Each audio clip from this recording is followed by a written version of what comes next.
Real mortgage questions. AI answers. One broker who tells you what it actually means. I'm Edward Brady, a chartered financial analyst and broker at eXp Realty. Opinions are my own and not that of eXp Realty, its management or staff. This is Mortgage Questions. Let's get into it. In the real world, what actually separates a strong pre-approval versus a weak one? The pre-qualification. That's your first step of knowing rough numbers of where you're at by using the home framework. And that's really helping you to know your budget, knowing what we can leverage by purchasing, dependent on how much you make, how long you've been employed somewhere, owning your business, what obligations you have. So when I say that, what would reflect on a credit report as far as your debts outside of the mortgage payment we're calculating for you, student loans, car loans, any installment loans, etc. Also, how much liquid cash we have to use for your purchase.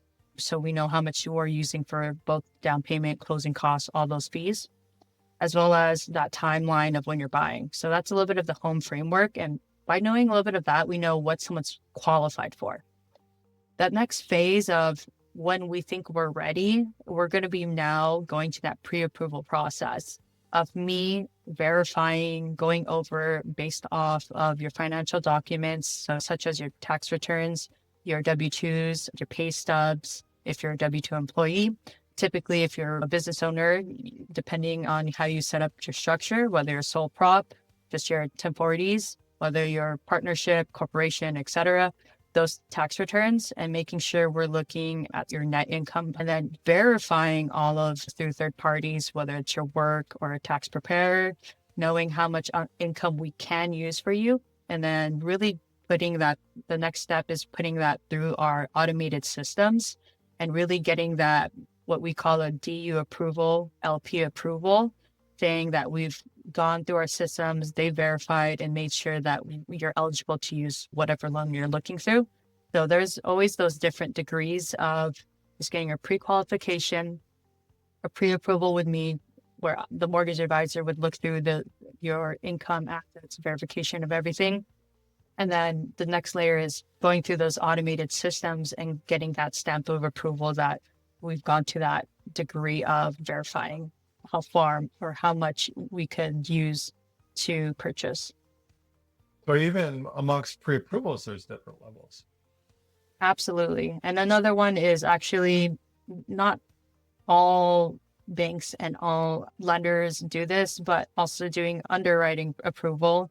So pre-underwriting, making sure that now, depending on the scenario, whether you're doing an FHA loan, conventional loan, a non-QM loan, we're going through the underwriter now, looking at your scenario and making sure that there's no issues. And if there's anything that we need to just explain or get additional documentation on, we get that pre-underwritten. So that way we know how to leverage your strategy to purchase. So there's different degrees of from a loose, just verbal, you tell me more or less of what you make and how much debt you have, to going through different degrees of verification and looking through all your stuff.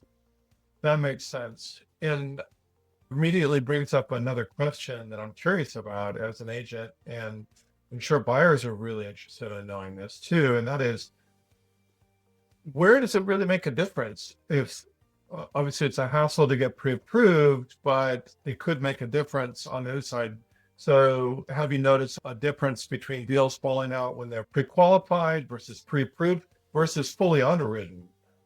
And where have your agents come back and said, we lost the deal? So the best way I tell clients is, for us, we want to tell those listing agent and the sellers, most importantly, that you're a serious buyer. And they'll know how serious you are through the degree of how your pre-approval looks. Typically, a pre-qualification wouldn't be something most people entertain.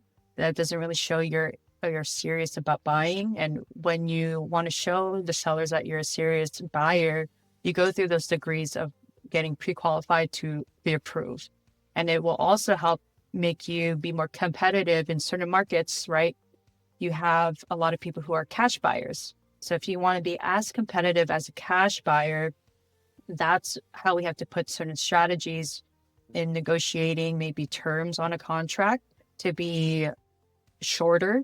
So that way we compete just as a cash buyer. And but making sure we are still going through that process of making sure there's nothing that would be a risk of to the buyer. We're still doing the due diligence, being a fiduciary and making sure that we've covered all our grounds so that way we can be aggressive and putting an offer together, just like a cash buyer. So by going that extra step and getting underwritten, now you're saying you might even be able to compete with a cash buyer. We're taking away the risk that the underwriters may ask during the contract period or escrow period. And we're trying to just compress that as much as possible and mitigate that ahead of time. That way, when we're in the actual contract period, we may not be a cash buyer, right? But we could be looked at close to or similar to one where we compete as it. So now we're being aggressive on our offers in the markets we want to purchase in. I work with a lot of first-time home buyers, and sometimes I just want to get an idea of what we're qualified for or pre-approved for now, because we're looking to purchase later in the year or in a few months from now. And one of the things we want to talk about is getting that home framework done ahead of time, even if they're not ready to buy now, because more likely than not, they're more than qualified to purchase right now.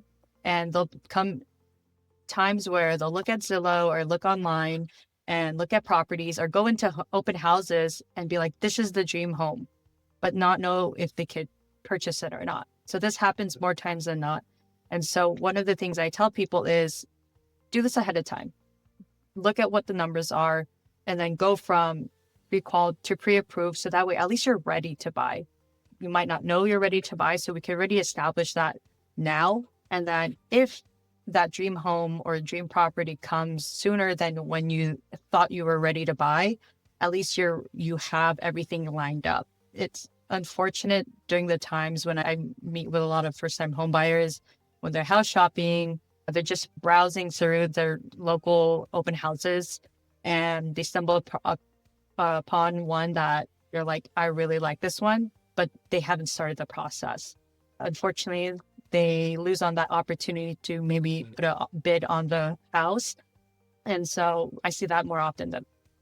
So somebody gets snapped up faster than they can get their ducks in a row. Yes. Yeah. And I always say, depending on the market, if it's one that is more aggressive and there's not a lot of property. So when that new property comes up, maybe everyone is just ready to put an offer on. So we just really need to be strategic on the markets you're looking at and how serious you are. So with always doing stuff ahead of time, I always favor for, because stuff changes, life changes, things happen where you might be ready a year from now or 6 months from now, but something happens and you're like, I actually need to do it now, or I want to do it now. And at least we have that plan in the place. That's great.